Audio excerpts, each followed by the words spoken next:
High Desert Community Coalition started addressing synthetic drug sales and use in the high desert back in 2011. After assessing all of the smoke shops, some liquor stores, adult stores, they found a significant number of these stores selling spice and also bath salts.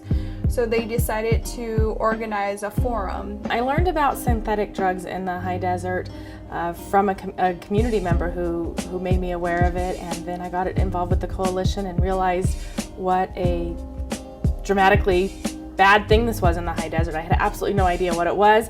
I had teenagers in high school and really had never heard of it.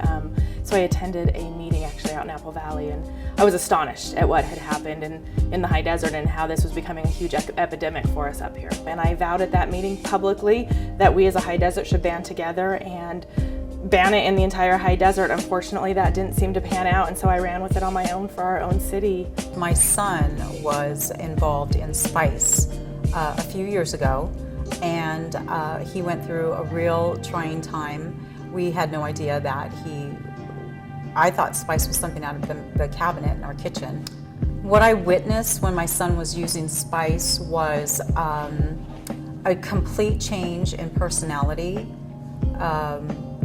worriness, and just complete nervousness, panicky, crying, scared, fear, a lot, not eating, not sleeping, just a complete change in my son. It's just something that a parent should never have to go through.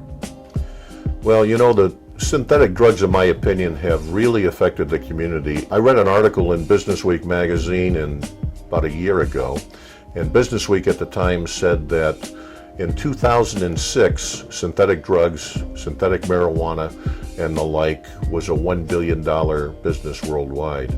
Today, as I stand here, it exceeds $14 billion a year. And here in California, we've got many cities that have got on the bandwagon that have passed local ordinances such as Adelanto, Fontana, Rialto, 29 Palms, San Diego, to mention a few of them, to stop the sale of synthetic drugs because the federal stature and the state stature, quite frankly, are not completely effective.